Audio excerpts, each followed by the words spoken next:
Et bienvenue dans ce nouvel épisode du 5e, un épisode un petit peu particulier puisque c'est l'épisode de la commu. Les collègues, c'est bon, ils sont couchés, on peut commencer le 5e.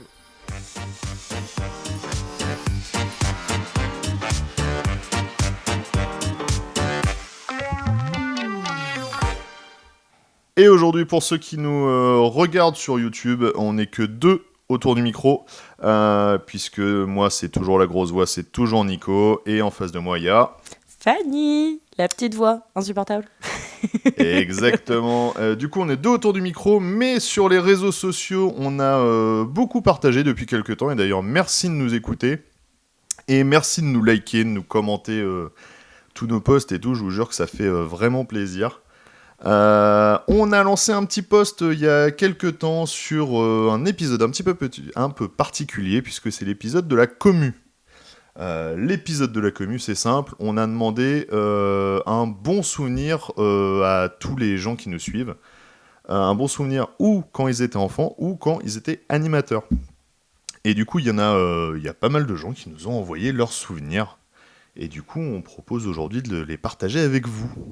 Et de les commenter tant qu'à faire aussi. Et de les commenter, bien sûr, dans la bienveillance et la joie. Allez, c'est parti, on va écouter le premier, c'est celui de Céline. Salut la team du 5e, moi c'est Céline et l'un de mes meilleurs souvenirs en centre de loisirs, en tout cas un souvenir qui m'a marqué. On avait organisé un grand jeu sur toute une journée où toutes les tranches d'âge allaient pouvoir y participer, où tous les animateurs des tranches d'âge étaient mélangés également. La direction faisait aussi partie de ce grand jeu. Le personnel de cuisine tenait aussi un rôle. Bref, c'était vraiment un grand jeu où tout le monde était concernés, que ce soit les enfants, les animateurs, la direction et le personnel de cuisine, etc. Et donc, ce grand jeu avait pour thématique le monde de Narnia. Et pour ceux qui connaissent ce film, dans le monde de Narnia, il y a une armoire, l'armoire mythique du monde de Narnia qui permet en fait de basculer du monde réel au monde de Narnia. Et nous, évidemment, on avait reconstitué cette armoire pour faire basculer les enfants du monde réel au monde de Narnia. C'était un grand jeu où vraiment tout avait été pensé de A à Z, que ce soit les décors, que ce soit les costumes, que ce soit le rôle de chaque personne. La fabulation, la sensi de départ, etc., les épreuves, bref. Tout vraiment avait été réfléchi, pensé pour que tout se déroule au mieux et sans accroc. Et surtout pour que on fasse vraiment basculer les enfants dans un monde imaginaire et que la magie opère. La journée se passe sans encombre, tout se passe vraiment hyper bien. Et pour clôturer la journée, évidemment, le but c'était de refaire basculer les enfants du monde de Narnia cette fois-ci au monde réel. Et donc on se dirige vers l'armoire pour revenir au monde réel. Et je suis derrière une petite fille qui a 6-7 ans. Et cette petite fille est à côté d'un des animateurs qui tient un rôle, qui est donc dans son personnage. Et cette petite fille tient la main de cet animateur et lui dit on va repasser par l'armoire et tu vas pouvoir voir mon monde à moi. Donc l'animateur se prend au jeu et donc lui dit ah oui, c'est quoi ton monde à toi, qu'est-ce que je vais y voir? Et elle lui dit dans mon monde, tu vas voir, là on va arriver sur un parking, qui était finalement le parking du centre de loisirs. On va arriver sur un parking et sur ce parking, tu vas voir, il y a des voitures et les voitures, c'est des objets avec 4 roues. Et donc l'animateur lui dit des objets avec 4 roues, mais ça sert à quoi cet objet? Et donc elle dit moi cet objet me permet d'aller chez ma mamie, d'aller chez ma tata, d'aller à l'école, d'aller au centre de loisirs, de partir en vacances. Et voilà, et donc l'animateur tient son rôle, on est dans l'armoire qu'on avait fabriquée, on bascule dans le monde réel et elle lui dit regarde, c'est ça dont je te parle, c'est ça les voitures. Et l'animateur est toujours dans son rôle, c'est incroyable, mais c'est gros, ça fait un peu peur, c'est impressionnant, bon bref. Et en fait, moi qui étais derrière et qui entendais tout ça, À ce moment-là, je me suis dit, bah voilà, en fait, je sais pourquoi je fais ce métier, je sais pourquoi on fait ce métier. On fait ce métier pour ces moments-là, parce que là, à un moment donné, il y a en tout cas cette petite fille qui s'est pris au jeu toute la journée, où son imaginaire a fonctionné du tonnerre. Elle est persuadée d'être allée dans le monde de Narnia. Elle est persuadée que l'armoire lui permet de basculer d'un monde à un autre. Et c'est magique, et c'est pour ça qu'on fait ce métier. Voilà. Et c'est un des moments... ce moment m'a marqué et quand des fois on peut douter de la lourdeur de notre métier sur plein d'aspects, bah, il faut se rappeler de ce genre de moment qui donne du baume au cœur et qui nous fait dire qu'en fait, c'est un métier incroyable. Voilà, c'est tout pour moi le 5e. Et merci Céline de nous avoir envoyé ton vocal. Je sais pas ce que t'en penses toi, mais pour moi vraiment le côté imaginaire, moi je kiffe. Ah ben moi, c'est pourquoi j'ai fait ce métier-là. Déjà, juste me déguiser était une passion petite, mais alors découvrir qu'on pouvait faire ça dans un métier, j'étais là en mode j'y vais. Non, mais au-delà de ça, c'est surtout l'imaginaire pour les enfants. Je trouve que ça apporte un truc, et dans notre boulot, ça rapporte vraiment une plus-value tellement forte. Et c'est vrai que dans les grands jeux, c'est là qu'elle est le plus forte. Enfin, l'imaginaire est tellement présent, et si on joue jusqu'au bout, mais il passe, comme dit Céline, des journées mais magiques, quoi. Ouais, et puis il y a vraiment un truc, moi je trouve, qu'on oublie, je vais mal le dire, mais qu'on met en avant chez les 3-5 et qu'on met pas assez en avant chez les 6-12, c'est ça, c'est l'imaginaire. Il y a plein d'animes qui malheureusement pensent que ça y est, ils sont chez les grands, etc., ils ont plus d'imaginaire, alors que franchement, les gamins, ils foncent dedans et c'est hyper important. Ah oui, non mais chez les grands, en plus, on peut aller sur des imaginaires limite encore plus poussés, dans le sens où ça peut donner l'idée un peu science-fiction. Ils savent plus s'ils sont dans le réel ou pas, ils arrivent pas, si on joue le truc vraiment bien fait, on peut vraiment faire l'effet science-fiction où d'un moment, ils savent plus, et si on intègre justement la réalité et qu'on joue sur cette limite-là, ça peut être hyper intéressant, hyper motivateur pour eux, je trouve. Enfin, c'est là où, pour ceux qui ont reconnu dans quel centre bossait Céline, c'est là où ce centre-là était génial pour ça, avec la forêt à côté, etc. C'était l'endroit pour ça, en tout cas, même s'il n'y a pas de lieu pour faire un grand jeu, il n'y a que des bons animateurs, à mon avis. On passe à une nouvelle histoire ? J'allais pas dire mieux. Allez, c'est parti, c'est que 20 secondes. Bonjour, je m'appelle Chloé et mon meilleur souvenir au centre de loisirs, pour moi, c'est en été quand on a installé toutes les piscines et qu'on faisait les grandes batailles d'eau, bien sûr toujours dans la sécurité. Personnellement, je me suis beaucoup amusée tout en veillant sur les enfants, bien sûr, et les enfants ont pris beaucoup de plaisir à arroser tout le monde. Eh les collègues, Faut le lancer, c'est pas grave. les collègues. La question, c'est est-ce que ce moment va être coupé ou pas ? Est-ce que tu vas le couper ? Je ne pense que je ne vais pas couper ce moment, puisque, en fait, pour ceux qui ne le savent pas, il faut quand même le montrer. On a une petite caméra maintenant avec nous. Et du coup, on utilise un zoom, pour ceux qui connaissent. C'est un appareil qui sert à enregistrer tout ce qu'on fait, même l'ordi, etc. etc. Et je pense qu'il y a eu un mélange de doigts de Fanny juste en face de moi. Il y a 4 boutons et je pense que c'est déjà trop pour elle. C'est pas grave. La pro de la technologie, c'est moi, tu devrais le savoir. Voilà, exactement. Donc 4 boutons, c'est bon à savoir. C'est trop pour Fanny. Donc vous entendrez une deuxième fois le générique et ce sera un petit peu le bazar, mais c'est pas grave. Ça nous a fait bien rire, sachez-le. Pour revenir sur ce que disait Chloé, ouais, franchement, tout ce qui est piscine, etc., c'est toujours un gros bazar en centre, mais c'est toujours là où on se marre, en vrai.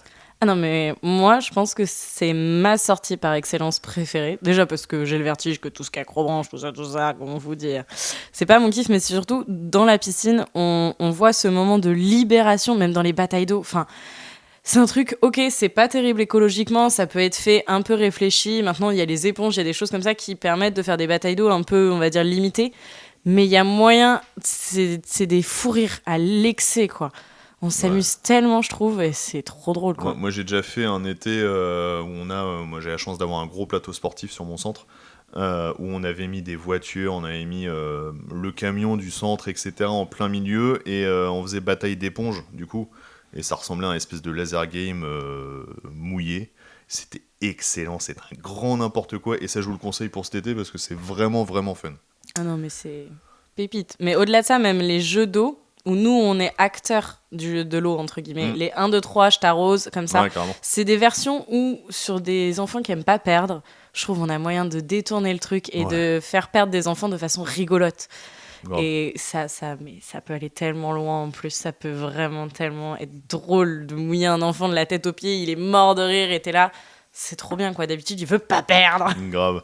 Attention aux animes qui nous écoutent, du coup, Chloé disait en sécu, la sécu, ça reste de savoir s'ils ont un deuxième t-shirt et s'ils sont d'accord aussi. Il y a un vrai truc de consentement, surtout chez les filles, je pense, qui est, je trouve, important. Surtout si on commence à bosser avec les plus grands, où là, c'est la base, quand même. Troisième ? Allez, c'est parti. Je me trompe pas de bouton, promis. C'est bien. Alors bonjour, je m'appelle Emma. L'un de mes plus beaux souvenirs en centre de loisirs en tant qu'enfant, c'est que je me rappelle, on faisait des séances d'escalade. Donc il y avait un intervenant qui venait avec un mur d'escalade dans la cour du centre. Et en fait, j'adorais les séances là-bas. Enfin, les animateurs, ils étaient trop cool. Ils étaient là pour nous aider, etc. Enfin, c'était l'une de mes activités préférées, en fait. Et quand j'étais petite, j'avais l'impression que le mur d'escalade était super haut. Du coup, c'était hyper impressionnant. Et il me semble, parce que là, c'est un souvenir d'enfant, donc du coup, bah, je me rappelle plus trop bien, mais il me semble qu'en fait, à la fin de ces séances-là, on avait fait une sortie où on avait, en fait...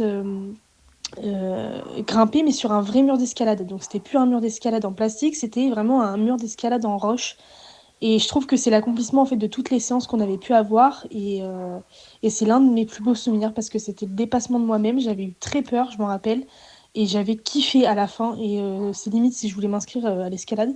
Bon, au final je l'ai pas fait, mais franchement j'avais kiffé, et c'est un des plus beaux souvenirs que j'ai. Voilà. Alors, faut savoir que Emma, je suis vexé. Puisque Emma était un enfant que j'avais au centre de loisirs. C'est ma collègue de tous les jours maintenant. Et elle ne m'a pas cité dans son meilleur souvenir. Donc je suis vexé, Emma. J'espère que tu écouteras ce podcast. Puis de toute façon, tu vas faire partie du 5e. Voilà, je suis pas content. C'est tout. C'est bon, t'as poussé ta gueulante là, ça Oui. va mieux là? Oui, ça va mieux. Tu vois, moi ça c'est ma hantise, c'est pas un meilleur souvenir. Ce qu'elle a vécu, c'est ma hantise. Vraiment, genre, je veux jamais vivre ça. Horrible, l'escalade, c'est horrible. Non, moi, c'est la mort. C'est pour ça que c'est pas un souvenir où je suis, c'est que non, mais c'est la mort. Moi, non, je ne peux pas non plus, j'ai le vertige, c'est mort. Après, j'étais là et j'ai déjà vu le mur, etc. Et c'est vrai que c'est très très cool. C'est un mur qui faisait, si je dis pas de bêtises, entre 10 et 15 mètres de haut, qui était installé exprès pour ça, et c'était pendant l'étape, pour ceux qui bossaient déjà à cette époque-là. Donc forcément il y a un truc où c'est dans ta cour quand t'es gamin et tu vois d'un coup un mur d'escalade de 15 mètres de haut monter. Bon, il y a un vrai trip, je pense, qu'elle a eu, et je le comprends parce que je pense que c'est un souvenir à l'époque de pas mal de gamins. Ouais, non mais après, ce qu'elle a accentué, c'est l'idée du dépassement de soi et d'aller vers une finalité. Et il y a tellement de projets comme ça qui sont, à mon avis, des bons souvenirs, que ce soit autant pour les animateurs que pour les enfants. Quand on lance un truc, ça prend, et surtout on va jusqu'au bout et jusqu'à ce qu'il y ait une réelle progression et une réelle finalité. C'est une satisfaction, je pense, pour les deux, que ce soit pour nous ou pour eux. C'est vraiment cool, quoi. Ouais, de ouf. Puis là, on est sur la base, même si on dirait pas, mais c'est une finalité, c'est tout ou rien, c'est la fin d'une histoire, un grand jeu, c'est une activité manuelle que tu peux ramener le jour J ou pas, mais qui a une raison, et en tout cas tu vas le ramener, etc. Ou une finalité, comme disait Emma, sur de passer d'un mur d'escalade en plastique à un vrai mur où je peux grimper, c'est génial. Ouais, et puis l'idée du dépassement de soi, je pense qu'elle est essentielle aussi dans notre centre, dans nos centres, clairement, dans le sens où on va aller se challenger, on va aller s'amuser, on va faire ça avec légèreté, et ça va être beaucoup plus facile pour nous. Et franchement, genre, il y a plein de gamins, je pense, qui tentent des trucs qu'ils n'auraient jamais essayé. Ouais, c'est clair. Franchement, moi, je vois, on a fait du cirque, des choses comme ça, j'ai vu des enfants faire c'est un truc, du fil et tout, mais j'étais là en mode, c'est un truc qu'on peut retrouver dans des spectacles aussi. Enfin, je pense à certains... si, ça y est, j'ai mon... En fait, alors, pour vous dire, avant l'épisode, on ne savait pas quel souvenir on allait raconter avec Fanny, et je viens de trouver le mien. Je le raconterai pas maintenant, Mais C'était jusqu'à la fin. voilà, on le dira à la fin. Oui, en tout cas, dans le souvenir que j'ai, ça parle d'un spectacle. Et un spectacle qu'on a monté. Et pareil, il y a un dépassement de soi qui est ultra important là-dessus. Et c'est génial. Allez, on enchaîne avec Julien. C'est parti. Salut la team du 5e. Du coup, je m'appelle Julien. Moi, mon meilleur souvenir de centre de loisirs, du coup, c'est un peu lié entre enfants et adultes. Quand j'étais enfant, du coup, j'étais dans un centre de loisirs. Et du coup, j'ai un animateur qui m'a marqué, qui s'appelle Michael. Et du coup, plusieurs années d'affilée, je l'ai eu en tant qu'anime là où j'étais. Et ensuite, j'ai grandi, j'ai passé le BAFA. Voilà, des colos, des centres de loisirs et tout ça. Et ensuite, j'ai passé un Dust et du coup, j'ai trouvé une structure qui me prenait en stage, en alternance, voilà. Et mon binôme, c'était ce fameux Michael qui était toujours dans l'animation. Donc voilà.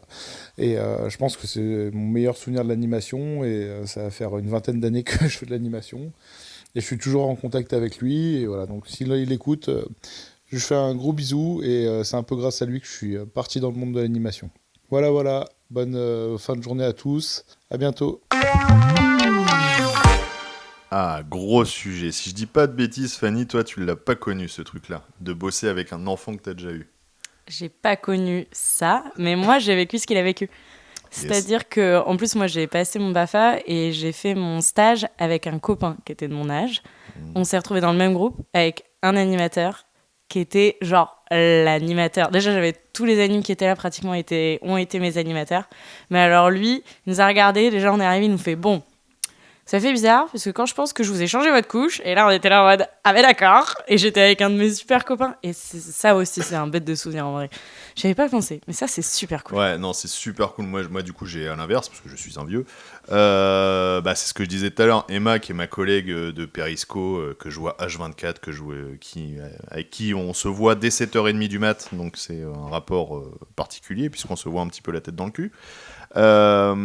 Était une gamine que j'avais du coup il y a quelques années, donc c'est vraiment ça, c'est génial. Et je pense à Swan qu'on pourra écouter aussi juste après. C'est génial de pouvoir bosser avec des gamins où tu te dis putain, moi en tant qu'anime, il y a peut-être un petit souvenir où je leur ai peut-être donné envie en tout cas de bosser un peu dans ce métier et de donner un peu cette flamme, même s'ils sont pas forcément tous animateurs à l'année, mais donner un petit peu cette folie et cette flamme de bêtises qu'on peut avoir et de venir participer à ce joyeux bordel qu'est un centre de loisirs. Ouais, et puis au-delà de ça, je pense que ce lien en tant qu'enfant passé dans son centre de loisirs, en tant qu'employé, il y a aussi un petit truc mystique, mystérieux de ça y est, je vois les derrière. Et il y a des facettes des animateurs qu'on découvre et qu'on apprécie encore plus. Enfin, vraiment, ce collègue-là, j'ai passé un été de folie, j'ai appris tellement. Et big up Fabou, si tu nous entends, genre, t'es vraiment une des personnes qui a fait qu'aujourd'hui je suis animatrice et que j'en suis là, quoi. Oh, c'est beau. Ah ouais, ça vient du cœur en plus, vraiment. Swan, Emma, vous me l'avez jamais dit ça. C'est faux. Jaloux. C'est faux. Non, mais peut-être un épisode avec des enfants qui sont passés à Nîmes, ça peut être cool à réfléchir, mais voilà. Moi, ça y est, là, je plante mes graines. Ça y est, j'ai 2-3 gamins qui me disent non, mais je vais venir, je vais passer mon BAFA. Allez-y, venez. Carrément. Ça, c'est cool. Juste avant d'enchaîner avec Marion, qui sera la dernière pour cette première partie, je vous rappelle qu'il ne faut pas hésiter à nous suivre sur tous les réseaux. On est sur Insta, on est sur Facebook et sur peut-être d'autres d'ici la diffusion de cet épisode. Pour nous écouter, il y a Spotify, Deezer et tous les plus connus. Vous tapez le 5e, le podcast, et vous nous trouverez dans tous les cas. Je vous rappelle que concrètement on le fait à la maison, donc vous likez, vous commentez, vous partagez, vous faites tout ce que vous voulez pour qu'on se fasse connaître. T'as oublié un truc? J'ai soif? Non. Likez, commenter, partagez, ouais. Commenter. C'est toi qui vas le faire, moi je l'ai jamais dans l'ordre. Poil de pied, tu fais pas d'effort. Non, mais alors moi il me faut un post-it. Gag. Il me faut un post-it moi pour. Voilà. Ouais, ça c'est pour j'ai le poil pas de pied. mieux à dire. Allez, on écoute Marion tout de suite. Bonjour le 5e, je m'appelle Marion J'ai 35 ans et mon souvenir de centre de loisirs, j'en ai vraiment beaucoup, des super souvenirs. Mais je vais prendre un souvenir de quand j'étais enfant, où j'allais pas beaucoup au centre de loisirs. Mais là, cette semaine-là, je devais être en CM1, CM2, ça devait être l'été. Et j'y avais été toute la semaine.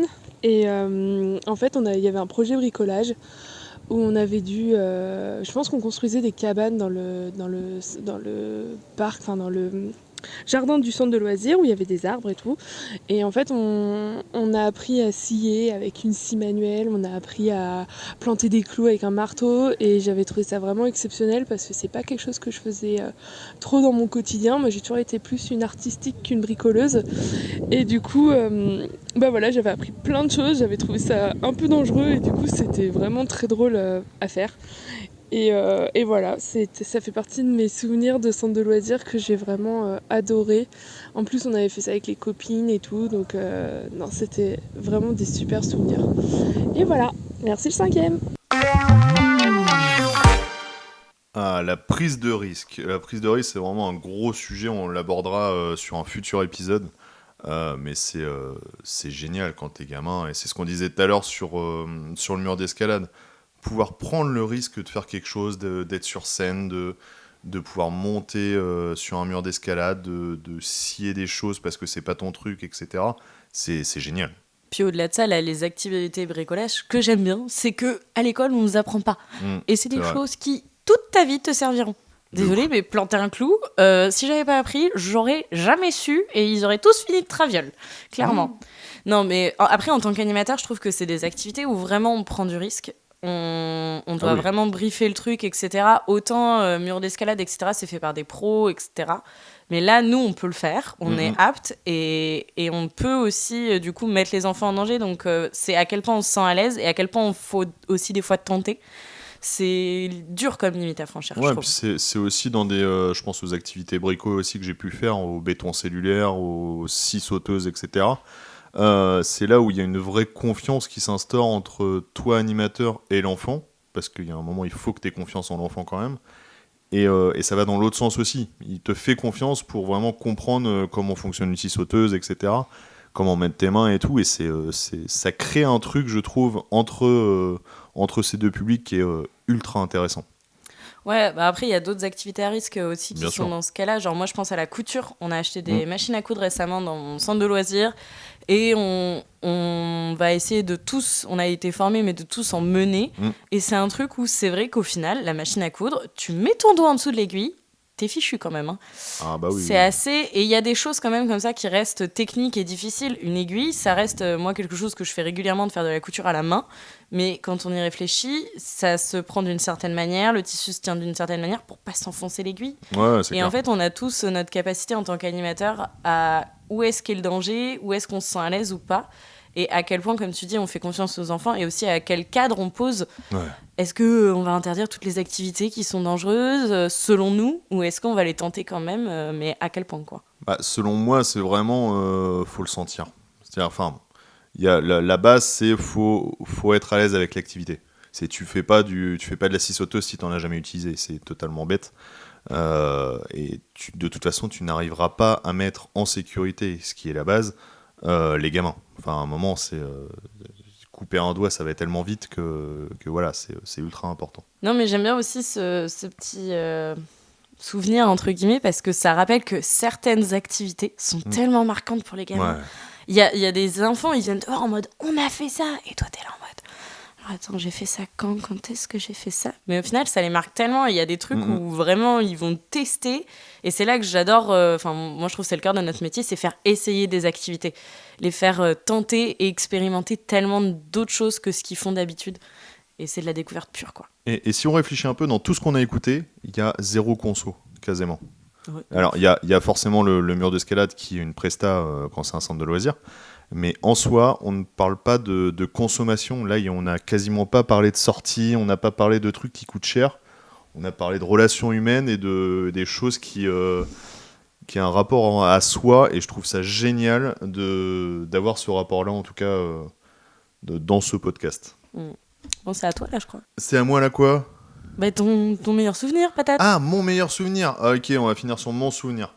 Non, moi, mon souvenir, c'était à des vacances. J'avais mon directeur de structure qui du coup faisait de la musique, faisait de la magie, pardon.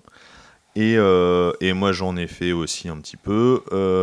Et du coup, on avait décidé, vacances d'octobre, de faire un spectacle qui s'appelait Master Magie, qui était un gros spectacle à la Incroyable Talent, où les gamins enchaînaient les tours de magie, ratés ou non. Donc c'était assez drôle. Donc une semaine à bosser matin et soir, la déco, les tours. Donc là, on avait, je crois qu'on avait entre 15 et 20 gamins, donc gros spectacle quand même. Dans mes souvenirs, il a duré plus d'1 heure le spectacle, et surtout en fait on a poussé le vice à... moi j'étais le présentateur, donc vraiment être en mode émission de télé. Les spectateurs, donc c'était les parents et les enfants, étaient en mode public avec un chauffeur de salle, etc. Et dans un coin de la scène, on avait tellement poussé qu'en fait il y avait une grosse télé où dans les coulisses il y avait un autre animateur qui était filmé. On avait ramené un canapé.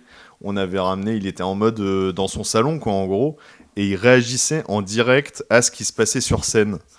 Voilà, c'est pousser le vice beaucoup plus loin que juste un spectacle classique de gamin. Mais en fait, pouvoir avoir des idées, mais à la con comme ça, et avoir un directeur qui te suit. Et je me rappelle, le jeudi, on l'avait bossé jusqu'à 1h du mat. On était exténués, mais il y avait un côté technique où c'était il y a une dizaine d'années, hein. Donc un côté technique à trouver une vieille cam qui peut diffuser en direct, qui peut diffuser sur une télé, où ça a été tout un bazar pas possible, mais on a réussi à le faire, et le rendu était juste hallucinant de pouvoir voir ah ouais, j'ai l'impression d'être à la télé, je suis dans un vrai public et tout, voilà. Moi c'est un vrai gros souvenir, et c'était juste génial.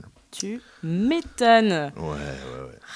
C'était ouf, avec le lancement de générique pendant les trucs, il y avait les techos qui mettaient les trucs sur scène et tout, voilà, c'était un joyeux bordel, et moi j'adore cette émission de spectacle juste avant où en fait les gamins ils sentent qu'il y a un truc de ouf qui se passe, ils sont ultra stressés parce que ça y est, ils sont en train de voir qu'il y a plein de gens dans la salle, que c'est un bazar pas possible et tout, ils vont avoir 3 minutes quasiment solo sur scène.